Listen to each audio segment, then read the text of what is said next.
محمدن فقط اطاع اللہ چاہے محمد صلی اللہ علیہ وسلم اطاعت کو دد اللہ کو من عصا محمد اور چاہے محمد رسول اللہ علیہ وسلم نافرمانی کرا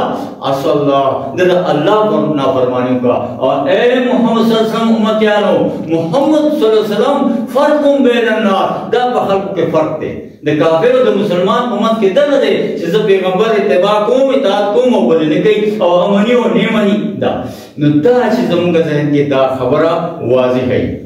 خوبتی اطاعت کے دو خبری دوستانو دعویٰ یعنی چیزوں ذہن کی واضح ہی یو دا اطاعت اور یو دا اتباع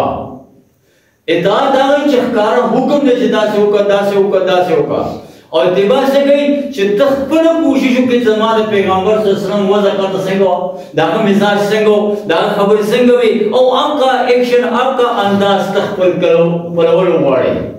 نوئی دا چھ تد اللہ سرم من کول وارے کنا اور پتلاش کی نو کچھ دا محمد رسول اللہ علیہ وسلم اتباع شروع کرا نو تب دا اللہ معشوق شوئے قل ان کنتم تحبون اللہ فاتبعونی یحببکم اللہ وہ دیتا کہ چلے واقعی تاسو دا اللہ سر منوی اور محبت وی نو دا دی محمد رسول اللہ علیہ وسلم اتباع کئی اللہ واسطہ سر منو کی ستاسو گناہون مما کی تاسو تو جنتون در کی دوستانو مینا دا آغل سرا دا ایمان جز دے کہ آغل سرا مینا نوا گورا محمد رسول اللہ علیہ وسلم وی لا يؤمنكم أحدكم حتى أحب إليه من ولد أكون أحب إليه من ولده ووالده والناس أجمعين يعني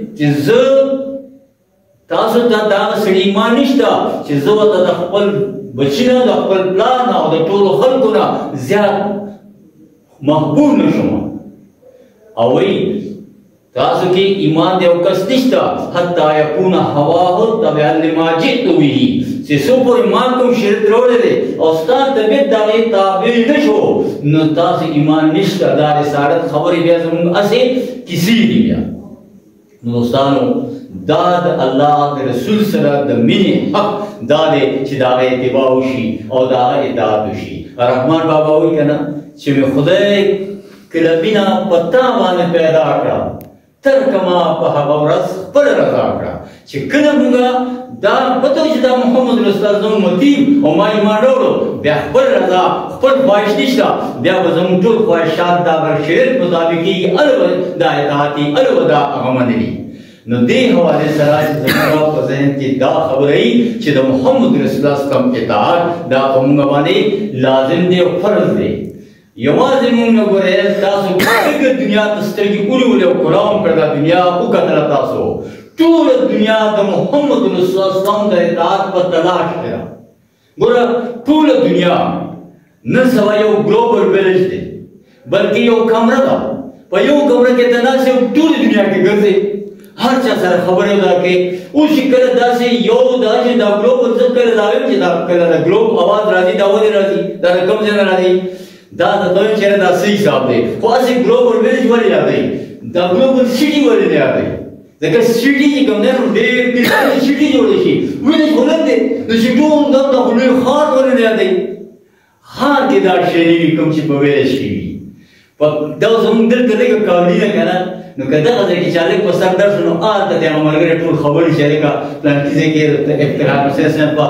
ترتیب لیول ده خبرې دا په ویلج کې دا همدردي ده دا محبت دی دا دغه وي کلي هغه سر کې څوک راښکاره شي خلک وایي ناشته مېلمه دی هر سړی ورته دغه کوي په ښار کې چې دی ګاونډي به دې مړ شي او خبر به دې دی او چې صحیح صاحب دی چې بویو کې څوک راشي یا چې خبر هېڅ پته یې دی کور کې څه دي تاسو وګورئ په دې بار ملکونو کې اوس دنیا په تلاش کې شوې ده د سکون دې دپاره راځي امن غواړي خوف حزن نه ځان خلاصول غواړي ټوله دنیا په دې وخت کې ګروپ چې کوم دی نو هغه خوف حزن کې مبتلا دی او د دې خوف حزن نه وتلو دپاره امن غواړي ګوره د دې دپاره مختلف ادارې جوړې شوې لیګ آف نیشن دا یو جوړ شو ناکام هېڅ یې ونه کړ بیا دې نه پس یو این او جوړه شو ما نوم یې ورته بدل کړو اقوام متحده هغه هم فیل شوه تاسو ته ښکاري بیا 2015 خواو شاو کې ور اورډر راغی چې بس اوس یو ور اورډر دی یو پولر یونیپولر ګورنمنت به یو سپر پاور دی او اوس به امن راشي اې چې کوم تباہي نو تاسو دا وینئ چې کوم روانه ده دا این پس چې دا وشوله نو اوس ګلوبلایزیشن اواز دی چېرې دا ټوله دنیا راغونډه شوې ده او دا غواړي او په دې سلسله کې مارچ 2018 کې مونچ کانفرنس دی شوی دی په جرمني کې او هغه وخت کې ما سره پاڼه دی ما دغه میګزین وخت کې د ځان سره مېخې ده هغې کې زموږ هغه وخت کې راهیب زموږ هغه چیف انځر دی هغه بیان پکې دی هغې خپل هر یو راغلی دی خپله خبره کوي خو چې کوم هیډ و د کانفرنس هغه انتهایي پریشان ګوره موږ ته کافر وایو یا ورته بېدینه وایو که نه خو ګوره په تلاش کې د حق و چې امن نه راځي او هغه دومره ووایي چې د خدای خو نماینده ته ته ورته ووایه چې د دې ټول ذمه دار موږ یو ځکه دنیا موږ کابو کړې ده دې باور وایي دا موږ سره ده او امن موږ دنیا ته ورنه کړو او څه شی دی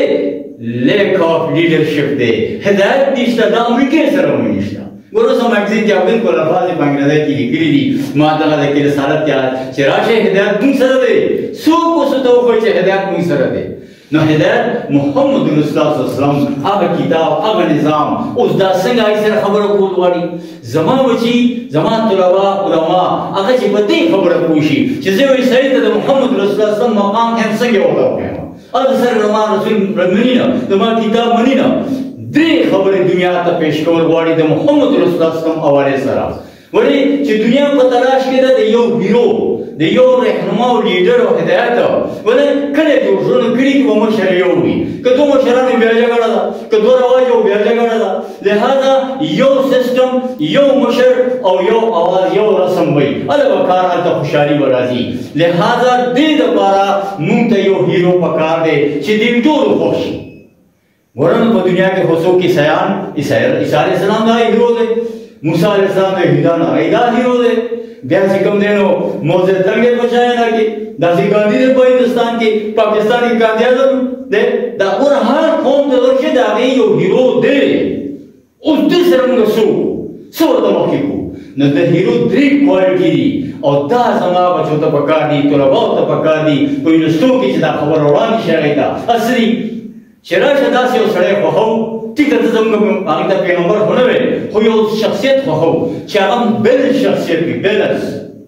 متوازن شخصیت څنګه چې هغه کې غصه وي هغې کې صبر وي هغه کې هر یو کردار په اعلی سطح باندې وي نو تاسو وګورئ موږ ته څوک وښایي یعنې موږ که د صبر وګورئ نو ایوب علیه السلام صبر ته به څوک ورسي که جلال وګورئ نو موسی علیه السلام جلال ته به څوک ورسي هغه هغې کې کمی نه و خو موږ ته قرآن د هغې یو اړخ ښوولی دی بس یې کوم ضرورت و د یوسف علیه السلام هغه حسن د هغې او د هغه کوم قرباني هغه نوح علیه السلام صبر دا او دعوت او قرباني دا هغه یو ښوولي دي او دا ټولې څیزونه د محمد رسول الله په سیرت کې ټول راغلي په یو ځای باندې هغوی حسن یوسف دم عیسی ید بیزاداری آنچه خوبا همه دارن تو تنها داری یعنی هغه چې ټول انبیاو کې کوم صفات وو هغه ټول هغه محمد رسول الله صلی الله علیه وسلم ته راغونډ کړي دي او وایي که نه یو شاعر یا سید الجمال و یا سید البشر یا صاحب الجمال و یا سید البشر لقد نور خبر دا یو دا څنګه دی وایي چې لا یمکن الثناء کما کان حقه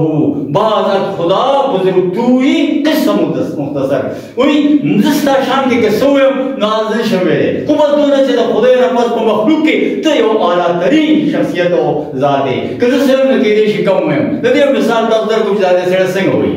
لکه یو سړي یو زنانه څه مسله ده او هغه انتقال دی څه مسله ده هغه نه حل کېږي اوس د علاقې ډپټي کمشنر راغلو هغې ته اپلیکیشن وکړو هغه فوران وکړو پټوالي ته چېرې دا کار وکړه پټوالي صاحب والا کار وکړو چې بله دوره کې راغله بوډۍ راغله او هغه کمشنر ته دعا کوي خدای پاک دې پټوالي کړه نو اوس هغې ته څه پته وه چې د کمشنر او د پټوالي په منځ کې څومره فاصله ده خو د هغې په ذهن کې دا وه چې هغه ښه خبره